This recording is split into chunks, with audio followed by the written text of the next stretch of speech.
Alors, bonjour mes chers amis et bienvenue dans cette nouvelle vidéo.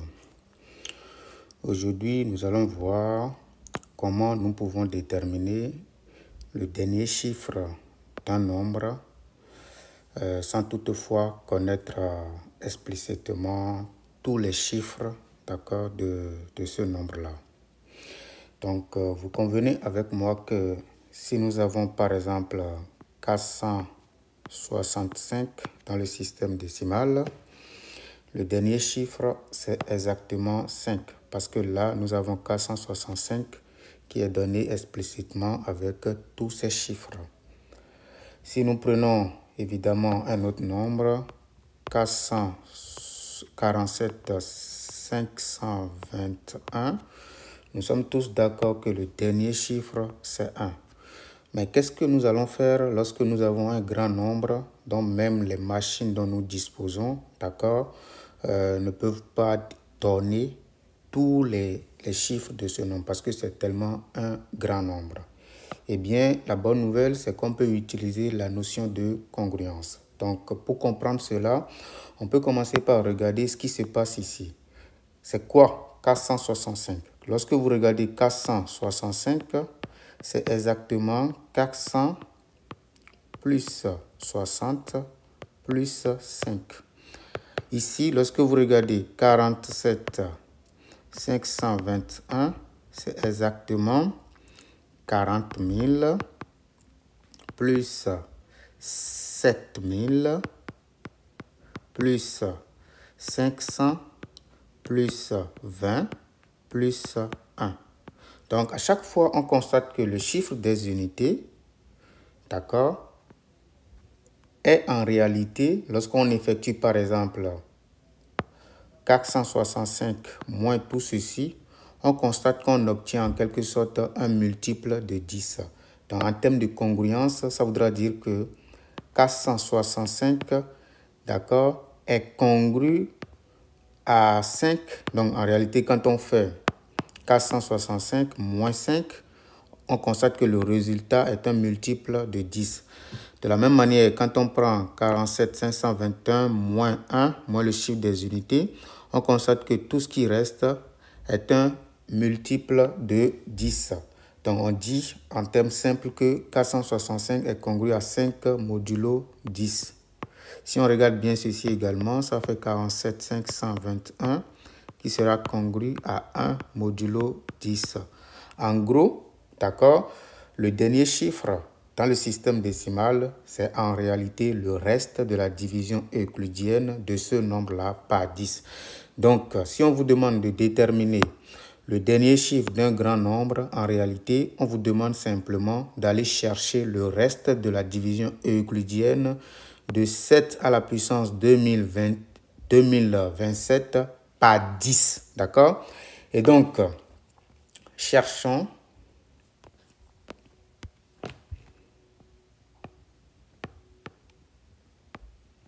le reste de la division euclidienne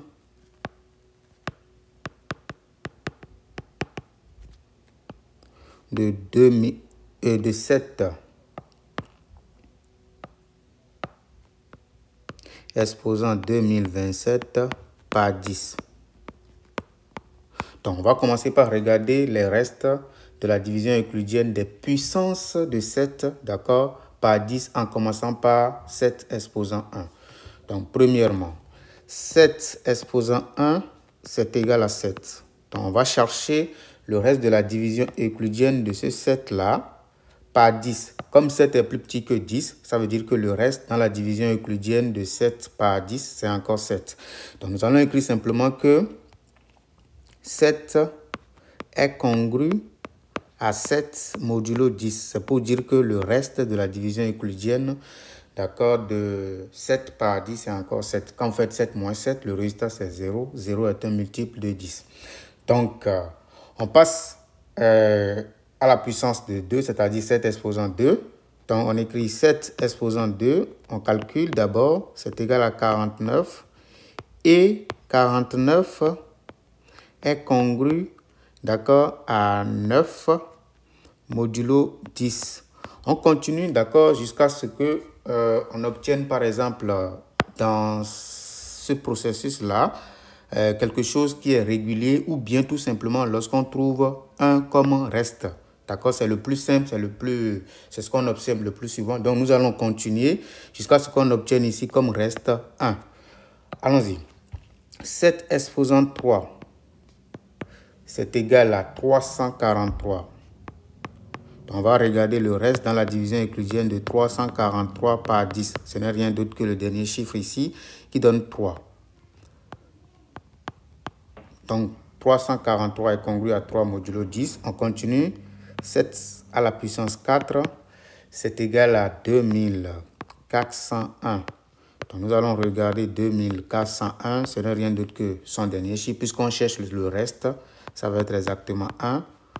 Donc, c'est congru à 1 modulo 10.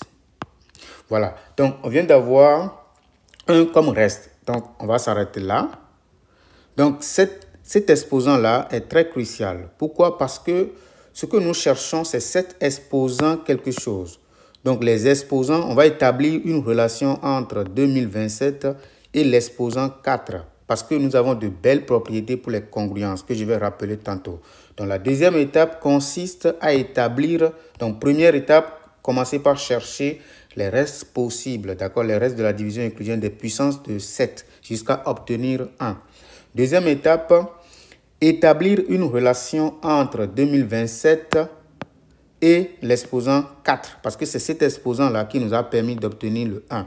Donc, division euclidienne, division euclidienne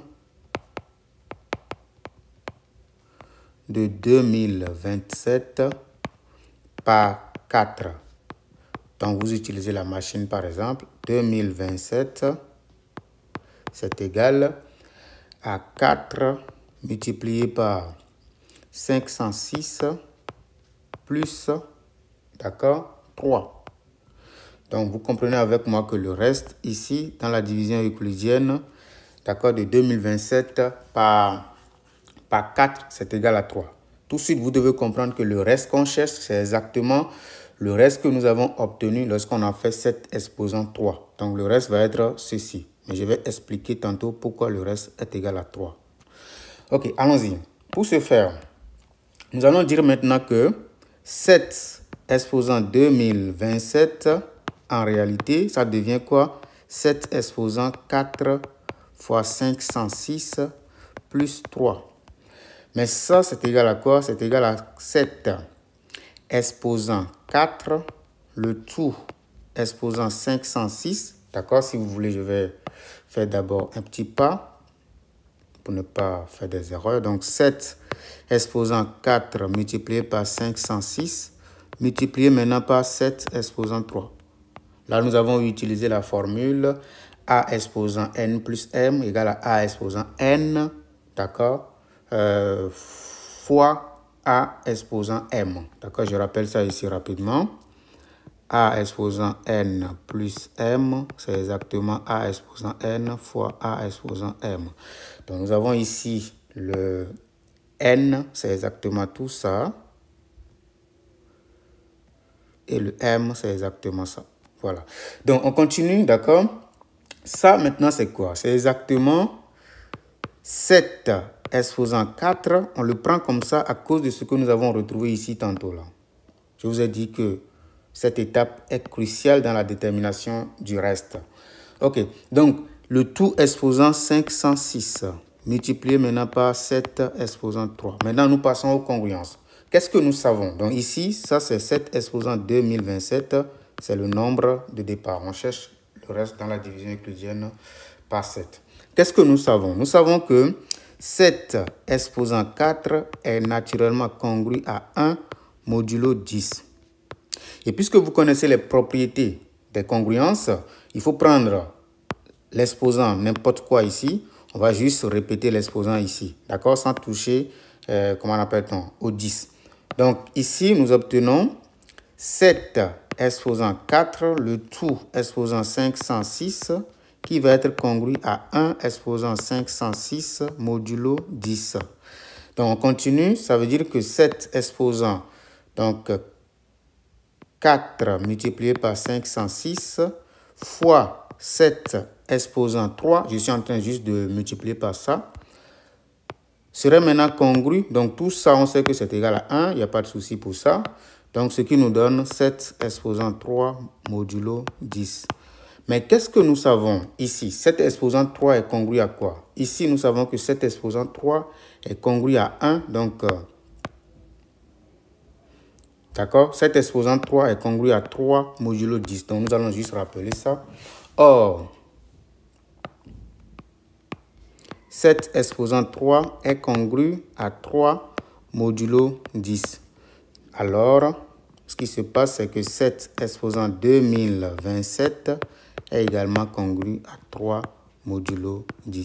Et puisque nous avons 3 qui est plus petit que 10, d'accord, et supérieur ou égal à 0, alors il représente le reste, d'où. Donc, pourquoi? Parce que vous avez 0 qui est inférieur ou égal à 3, strictement inférieur à 10, d'où 3 est le reste dans la division euclidienne. Dans la division euclidienne de 7 exposant 2027 par 10. C'est-à-dire exactement que le dernier chiffre